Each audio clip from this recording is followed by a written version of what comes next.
بسم اللہ الرحمن الرحیم۔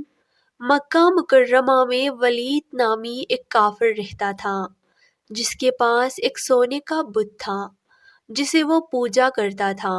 ایک دن اس بت میں حرکت پیدا ہوئی اور وہ کہنے لگا، لوگوں، محمد صلی اللہ علیہ وآلہ وسلم اللہ کے رسول صلی اللہ علیہ وآلہ وسلم نہیں ہے، معاذ اللہ ان کی تصدیق نہ کرنا۔ ولید بڑا خوش ہوا اور باہر نکل کر اپنے دوستوں سے کہا، مبارک ہو، آج میرا معبود بولا ہے اور اس نے صاف صاف کہا ہے کہ محمد صلی اللہ علیہ وآلہ وسلم اللہ تعالیٰ کے رسول صلی اللہ علیہ وآلہ وسلم نہیں ہے۔ یہ سن کر لوگ ولید کے گھر آئے تو دیکھا کہ واقعی اس کا بت یہ جملے دہرا رہا ہے۔ وہ لوگ بھی بہت خوش ہوئے اور دوسرے دن ایک عام اعلان کے ذریعے ولید کے گھر میں ایک بہت بڑا اجتماع ہو گیا تاکہ اس دن بھی وہ لوگ بت کے منہ سے وہی جملے سنیں۔ جب بڑا اجتماع ہو گیا، ان لوگوں نے رسول اللہ صلی اللہ علیہ وآلہ وسلم کو بھی دعوت دی تاکہ رسول اللہ صلی اللہ علیہ وآلہ وسلم بھی خود تشریف لا کر بت کے منہ سے وہی الفاظ سن جائیں۔ چنانچہ رسول اللہ صلی اللہ علیہ وآلہ وآصحابہ وسلم بھی تشریف لے آئے۔ جب رسول اللہ صلی اللہ علیہ وآلہ وسلم تشریف لائے تو بت بول اٹھا، اے مکہ والوں، خوب جان لو کہ محمد صلی اللہ علیہ وآلہ وسلم اللہ تعالیٰ کے سچے رسول صلی اللہ علیہ وآلہ وسلم ہے۔ ان کا ہر ارشاد سچا ہے اور ان کا دین برحق ہے۔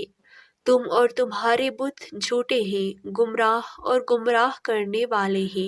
اگر تم اس سچے پر ایمان نہ لاؤ گے تو جہنم میں جاؤ گے۔ بس عقل مندی سے کام لو اور اس سچے رسول صلی اللہ علیہ وآلہ وسلم کی غلامی اختیار کر لو۔ بت کا یہ واز سن کر ولید بڑا گھبرایا اور اپنے معبود کو پکڑ کر زمین پر دے مارا اور اس کے ٹکڑے ٹکڑے کر دیے۔ رسول اللہ صلی اللہ علیہ وآلہ وسلم فاتحانہ طور پر واپس ہوئے تو راستے میں ایک گھوڑے کا سوار جو سبز پوش تھا رسول اللہ صلی اللہ علیہ وآلہ وسلم سے ملا۔ اس کے ہاتھ میں تلوار تھی جس سے خون بہہ رہا تھا۔ رسول اللہ صلی اللہ علیہ وآلہ وسلم نے فرمایا، تم کون ہو؟ وہ بولا، یا سید، یا رسول اللہ صلی اللہ علیہ وآلہ وسلم، میں جن ہوں اور آپ صلی اللہ علیہ وآلہ وسلم کا غلام اور مسلمان ہوں، جبل طور میں رہتا ہوں، میرا نام مہین بن غبر ہے، میں کچھ دنوں کے لیے کہیں باہر گیا ہوا تھا، آج گھر واپس آیا تو میرے گھر والے رو رہے تھے، میں نے وجہ پوچھی تو معلوم ہوا ایک کافر جن جس کا نام مسفر تھا وہ آ کر ولید کے بت میں گھس کر رسول اللہ صلی اللہ علیہ وآلہ وسلم کے خلاف بکواس کر گیا ہے تاکہ بت میں گھس کر آپ کے متعلق بکواس کرے۔ یا سید، یا رسول اللہ صلی اللہ علیہ وآلہ وسلم، مجھے سخت غصہ آیا، میں تلوار لے کر اس کے پیچھے دوڑا اور اسے راستے میں قتل کر دیا، اور پھر میں خود ولید کے بت میں گھس گیا اور جو کچھ کہا میں نے ہی بولا ہے۔ رسول اللہ صلی اللہ علیہ وآلہ وسلم نے یہ قصہ سنا تو بڑی مسرت کا اظہار کیا۔ ایک مرتبہ حضرت عیسیٰ علیہ السلام ایک ایسے نوجوان کے قریب سے گزرے جو باغ میں پانی لگا رہا تھا۔ اس نے آپ علیہ السلام سے کہا کہ بارگاہ الہی میں دعا فرمائیے کہ اللہ رب العزت اپنے عشق کا ایک ذرہ مجھے عنایت فرما دے۔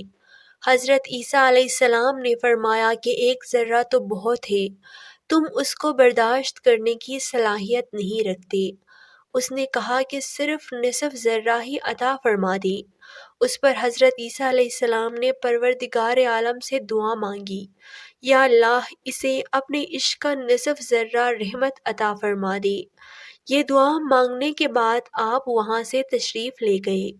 کچھ عرصے بعد پھر اسی راستے سے آپ علیہ السلام کا گزر ہوا اور اس نوجوان کے بارے میں دریافت کیا تو لوگوں نے بتایا کہ وہ تو دیوانہ ہو گیا ہے اور پہاڑوں پر چلا گیا ہے۔ حضرت عیسیٰ علیہ السلام نے پروردگار عالم سے دعا مانگی، یا اللہ، اس نوجوان سے میرا سامنا کر دے۔ پھر آپ علیہ السلام نے دیکھا کہ وہ نوجوان پہاڑ کی ایک چوٹی پر کھڑا ہو کر آسمان کی طرف دیکھا جا رہا ہے۔ آپ علیہ السلام نے اسے سلام کیا لیکن اس نے کوئی جواب نہ دیا۔ آپ علیہ السلام نے اس سے فرمایا کہ تم مجھے نہیں جانتے، میں عیسیٰ علیہ السلام ہوں۔ اللہ تعالیٰ کی طرف سے حضرت عیسیٰ علیہ السلام پر وحی نازل ہوئی کہ اے عیسیٰ علیہ السلام، جس کے دل میں میری محبت کا نصف ذرہ بھی موجود ہو، وہ کس طرح انسانوں کی بات سن سکتا ہے؟ مجھے قسم ہے اپنی عزت و جلال کی، اگر اسے آرے سے چیر کر 2 ٹکڑے بھی کر دیا جائے تو اسے احساس تک نہ ہوگا۔